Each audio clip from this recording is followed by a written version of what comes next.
So let's do around the country for a second here with for sale inventory. Anything that's blue, the for sale inventory is down. And obviously, we're doing a whole state here. And I realize that real estate's local and it's area to area, but it's also good to remember that 40 to 60% of your buyers are coming in from somewhere else. Or if you're selling in a state that isn't seeing any depreciation, they might be going to a state that is. So when many of you have big databases, really important to look at this.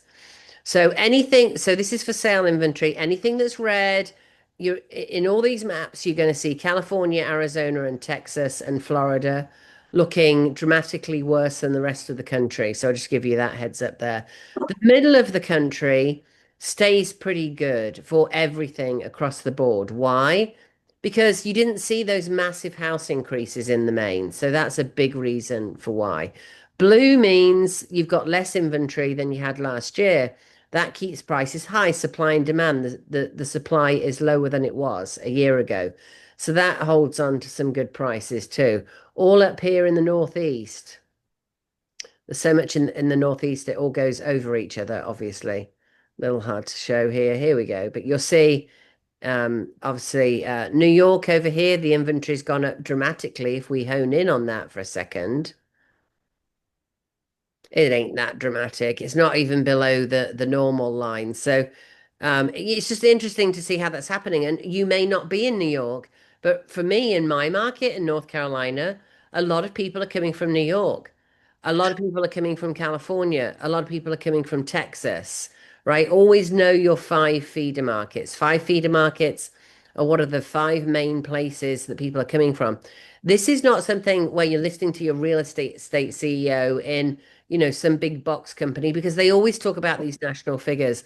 But honestly, the piece we miss is that 40 to 60% of our people are coming from elsewhere, right? So if they, for example, I'll give you an exact example on this. About 6 weeks ago, Katie took around two Florida buyers whose house has been on the market for 50 days. They weren't under contract yet. And they're like, oh, it'll be fine because houses here sell in a week. Well, guess what? It didn't. So now finally they're under contract because we helped them, even though we're not licensed in Florida, we talked to them like their real estate friend and said, no, you shouldn't wait for your listing agents to call you. Yes, that's what was happening. We helped them get the price drop that the home our buyers because that's what they needed. Now they're under contract, they're through the inspection, everything's good. They're coming up next week again to buy a house with us. Katie put an offer in for them. Guess what? The offer didn't work because it was contingent. So that's why this kind of thing, and I'm not unusual in that. Everywhere I've looked at in the country, 40 to 60% of our buyers are coming in from elsewhere. I can show you that on a big database too. So I've got 60,000 people in Fellow, right? So it doesn't matter that it's Fellow or anything else. Here's all my new seller leads. I've got 88 of them. Fellow isn't right now, you can't change the names of these. Just know that on the ones I've just been working on, these are out of my area. Michigan, Tennessee, Texas. They're all over the place, right? And my market is not unusual. 38 of them are from outside, 54 of them are local.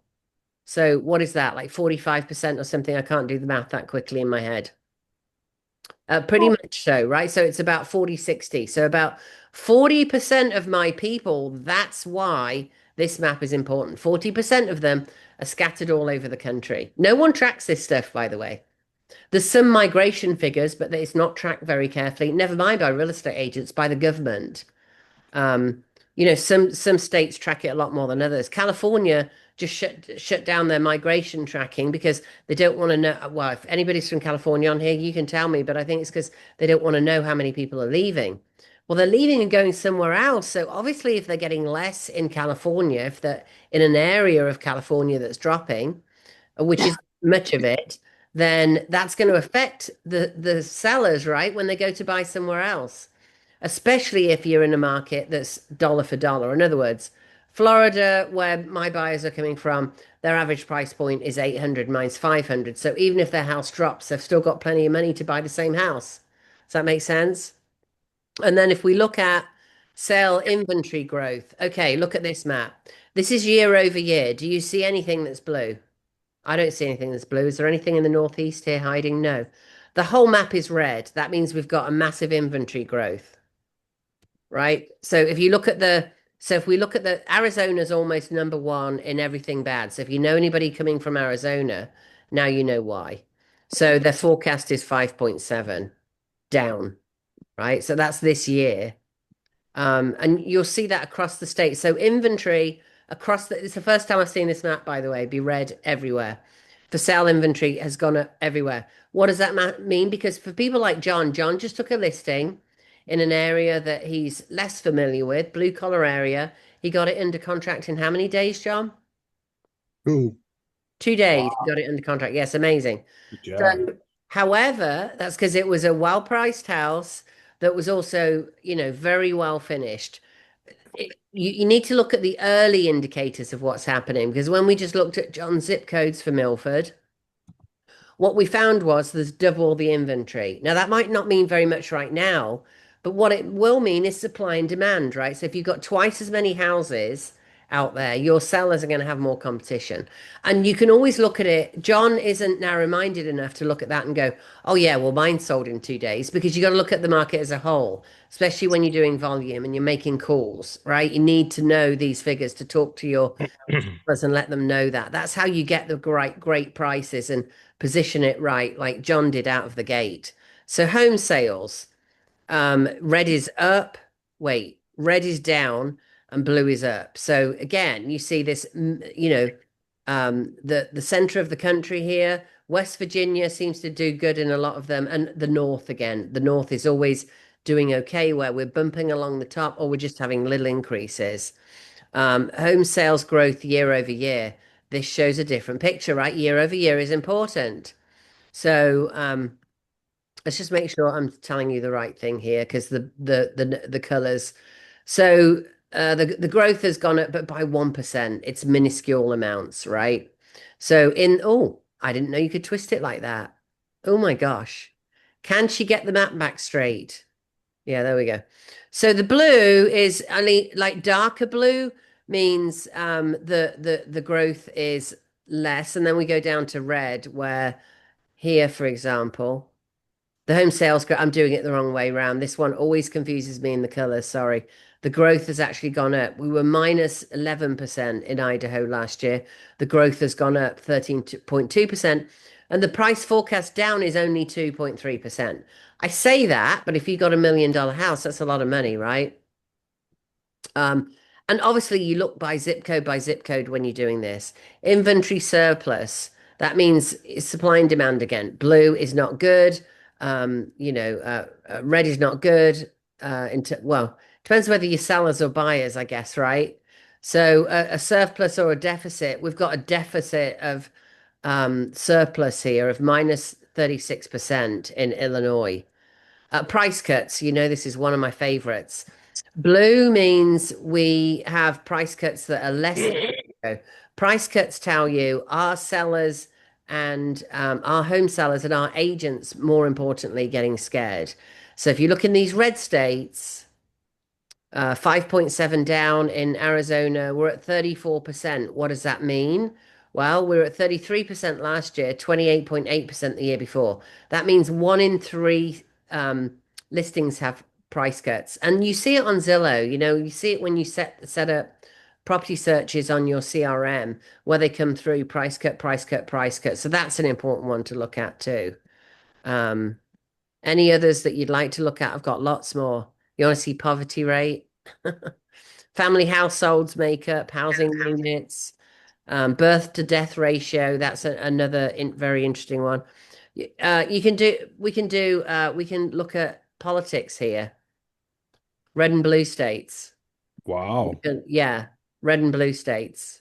Right, That's you can great. simmer a little in between. Here's your percentages on there. So I've got all of that for every state, and there's lit investor metrics. If anybody wants any of these, more than happy to help. I've got vacancy rates. That's a killer one for investors, right? Where the vacancy rates are going up or going down. Florida's very tough market right now, down 6.3%. And Yikes. you can see the vacancy rates and how they're changing over time. That's what you're looking at. You're looking for, what's changing over time. Any others that you'd like to look at? Domestic migration. So this is interesting, look. So domestic migration, blue is a lot of people have left. Red is a lot of people are coming. So thank God, North Carolina, a lot of people are still coming. South Carolina, Florida, a lot of people are still coming. I wish it had percentages on here because 85,000 domestic migration doesn't mean very much until you see it as a percentage of the population, right? Oh, never mind. Here we go. California, minus 0.6%. Louisiana, I'm surprised people are leaving Louisiana. Red states have an upwards progression of people coming in. So that's interesting to see as well, I think. All right, maybe I like the numbers better. The red ones are where most people are moving, right? And then the pink ones are still really strong. And then the blue California ones, is people are negative leaving. 240,000. That's insane. Which ones are you looking at? California is a negative 240,000 Oh almost. That's yeah, insane. it's crazy. Well, look up here where they were leaving too. And then down here, yeah, it's crazy when you see those. Um, but again, we keep hearing about people moving in, but people are moving in, and then you would think that would keep the house prices solid. So not a lot is correlating there. And I think the biggest thing here is I keep having agents saying California's fine or Florida's fine. It's just on the area. I can't find anywhere in Florida that's fine. California, a little bit more so, right? So if we do Metro and we do California for example, you can see it's a very different breakdown. So I can get really granular with this. Here we are, all the way down here. Depending on what you're looking at, obviously. So if I do price cuts are the leading indicator as far as I'm concerned. When you see price cuts going on, that means the market's getting nervous. To me, a market getting nervous is almost as important as the figures because you can do something about it when you know the market's getting nervous. You've still got time. Whereas if you wait to see so price cuts, in 3 months' time, 4 months' time, when those houses close, obviously some of them will withdraw and give up. But when some of those houses close, then you're going to see some real price cuts coming in. I keep being told, oh, Los Angeles is just fine. And Los Angeles is absolutely, sorry, San Diego is just fine. Then why do 30% of them have price cuts? It's only gone up a little bit since last year. So the agent isn't feeling it. That's the answer. But you've got to look at the numbers as they're happening. Let's look at those are price cuts there. Let's look at overvalued. We'd expect overvalued, right? That's normal. Home values. Are we seeing home values going up or going down? They're going down. Why? Because of all those price cuts. So we went down, we went up, we went down. They're still hovering around 941,000, which is, I think, actually the escalation of the home prices are actually why people are leaving. So if you could sell a house at $1 million, right, and come and buy, so if they sell a house over here for $1 million, I'm in one of the most expensive, if not the most expensive market in North Carolina. They can buy the same house for $500,000. They can put 500,000 in their pocket. If you were somebody who had, who could move for a couple of years and then move back, wouldn't you do that and release up some money? A lot of families are living paycheck to paycheck. Maybe they've got family over on the East Coast. A lot of people do. The affordability one is buy versus rent differential. I can do that as well. So if you're dealing with renters, and a lot more agents are now because the rent's gone up so much. Back in the day, like 10 years ago, you were getting $200, right, when you serviced a rental client. We literally just closed on a lease for $2,700. For those of you in high price markets, so that if you were on a team, that is half of what you'd normally get for a sale. But guess what? Katie showed three people, right? And the money's fast because rentals don't sit as long. So think about rentals. We've got all the figures for buy versus rent. So when somebody's renting, you can show them the differential wherever you're at, right? Some of them are only 1.4, like some of them are like three times as much. It's crazy. right? For the typical house payment. This one, for example, typical house payment is $30,000 for the year. Isn't that crazy? That's an $80,000 salary. And that's not an expensive house. It's insane. Am I right there? No. Typical house payment is $30,000 for the year. So if you're losing 30%, so that's about $50,000, $60,000 of a salary, right? Well, after tax. That's just your house payment. So you got to be earning 100 grand to be able to afford those houses. How insane is that? But your apartment rent is only 21. That's unusual. Normally your rents now have gone up so much that people can afford to buy a house because why would you be paying $2,700 in rent when you can buy a house? There's the other little secret for those of you that aren't handling rentals. Just follow it on Instagram, follow it on all the social media. You'll see a lot of people out there saying, I've got a program for doing rentals. Well, guess what? You don't need a program. It's very straightforward. Just start looking at rentals. You tossed away those leads before. Don't toss them away. We've just taken three. All three of them are buying a home. And especially when you get the higher end rentals, 2700 that 2700 a month is a high end rental, right? In maybe not in California, but in most areas. So that means they're going to be looking at a 5 to 6 to $700,000 house.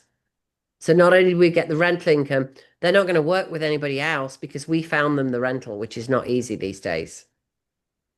Any question on that before I stop recording the round the houses in real estate figures? And if anybody wants this is listening to the recording, just ask. I'll be more than happy to go through it or come on the week. And maybe what we should do is watch this every week for key figures in key areas and see how they stop.